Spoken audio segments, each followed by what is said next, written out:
Stage 3, day 2 of the superhero plan. Today we're gonna be doing chest and back. There's gonna be a hell of a lot of supersets. This one is gonna push us and you to our limits. This is gonna be one fun workout. Yeah. So it is on to the first superset, which is gonna be the bent over row supersetted with the flat bench press. Now these are two big compound movements. We're starting off right, but this is a little bit different because it's not only a superset, it's also gonna be utilizing some pyramiding in this first superset, meaning you're gonna start with a little bit of a lighter weight. We're gonna go 12 repetitions, and then each set is gonna go down in reps, but up in weight. And we haven't worked out like this in quite a while, but gotta say, this is probably one of our favorite methods to working out. Not only supersets, but pyramiding as well, because you kind of get the full spectrum of the weights. You go a little bit lighter, and then increase the weight as you decrease the repetitions. So you're not only doing just one rep range, you're doing a pretty good variety of it, and it feels pretty damn good. And of course, the supersets keeps your heart rate very high, and it just gives you that goddamn good pump, baby. And that's what we're all about. Yeah.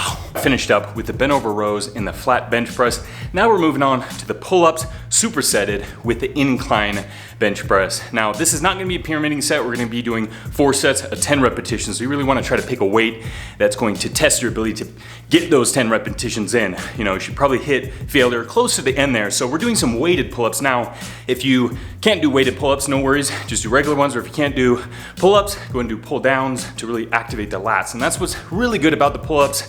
It's gonna really activate the lats because you're pulling yourself up into that top position, and the lats are really useful in that shoulder extension there. Of course, flexion is this way, extension is this way. So when you pull your humerus back here to that upward position, the pull up, the lats are gonna be, really helping in that motion. And the traps are really gonna be helping with the depression of the shoulders as well to get you in that top position. So a lot of activation in the pulls make them so great. And of course, we're supersetting it with the incline bench press, which is going to be targeting the clavicular portion of the chest, the fibers that really attach to the clavicle section to really give you that nice big chest look, that flat chest rather than the real droopy chest. You always want to try to pay some attention to the upper portion of the chest because a lot of times you can lag behind.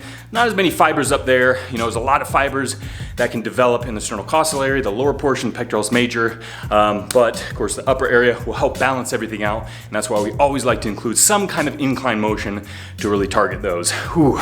And we're pulling out the stops in these ones because these are very big, heavy movements, and I'm feeling it big time. So we got the bent over T-bar rows. You can tell we just have a landmine kind of contraption here, or if you don't have one of these, you can always just shove a barbell in the corner. It works the same as long as you kind of weight the end, especially if you're going heavy.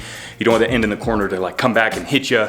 But pretty much you just get a V grip, wrap it around the bar, bend over, and be rowing it into the sternum level. Now, much like the pull-ups and bent over rows, this one's pretty similar to both of those by utilizing a lot of the lats because the shoulder extension here, kind of pulling that weight upwards, and the elbow is nice and high. But of course, in the bent over T-bar rows, you're really utilizing the shoulder blade retraction or scapular retraction there rather than the depression of it.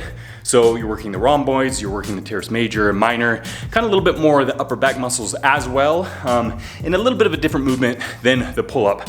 So they're pretty difficult, but we're not stopping there. We're immediately gonna superset into the dips, and we're gonna be doing some weighted dips just because, our fitness level, we can handle that at this point. We're not going really heavy. We're in the 220s, so we're only gonna strap about a 25-pound plate onto a belt and rep out the 10 repetitions, and it feels pretty good, kind of reaching that fatigue level close to those 10 repetitions. And of course, having those very short rest times, you're gonna test your muscular endurance, also obviously your cardiovascular endurance, really trying to get that oxygen, pulling it in those deep breaths to try to get that extra energy to make sure you're getting all the sets and repetitions in. And wow, by this point, the pump is pretty damn fantastic. I mean, it's really utilizing that flushing method, kind of pulling all that blood to a pretty concentrated area, the chest and back located really kind of on top of each other. Yeah.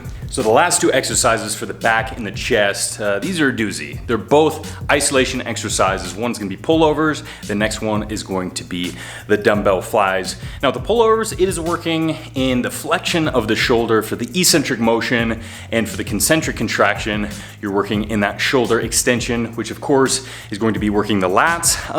But in the totally flexed position of the shoulder, the chest is actually going to be starting to help extend the shoulder, and of course the longer you go, the lats will start taking over a little bit more. So it's kind of a combination of the chest and the back, and that's why pullovers give you such a good pump. They're definitely an upper body movement, but the lats are doing their job in that motion, which makes them so good. And of course, we are also doing the dumbbell flies, which is gonna be the isolation for the chest. It's working an adduction. You're pulling the dumbbells into the center line of your body. But of course, in this, we wanna keep tension in the chest throughout the duration of the exercise. So we're not going the full range of motion where the dumbbells are placed directly in front of your shoulders. We're keeping them a little bit wider, so that way the chest is have to contract and hold that position, going all the way down the stretch position, pulling them back into almost all the way to the top position, just partially, about a foot or so of space in between your hands, keeping that tension on there and immediately going back down into the stretch position. So it is a kind of that time under tension, and it really fatigues the chest pretty quickly. So you want to take it a little bit lighter because you want to feel it all in the chest and not put too much stress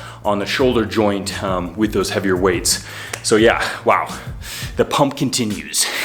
So we're finishing this off with some crunches, and pretty simple exercise. As you can see, it's a lot of flexion in the spine, but one thing that really helped me out is when you flex in the spine, when you bring your upper body off the floor, you really want to push your lower back into the floor, and that really helps engage your abdominal section.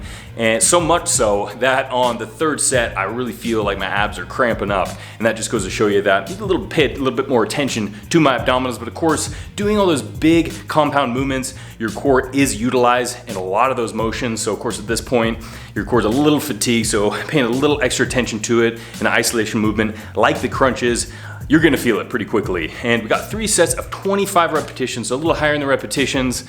And yeah, crunches, awesome way to really help hit and isolate the abdominal section. There we go. Stage 3, day 2 is out of the way. And it felt pretty damn good. Oh yeah. But I'm kind of glad it's over too. I am too. That was pretty intense. Glad we got it done, but I'm looking forward to that post-workout protein recovery drink. So we're gonna rest up and hit it hard for the next one. Yeah. See you then.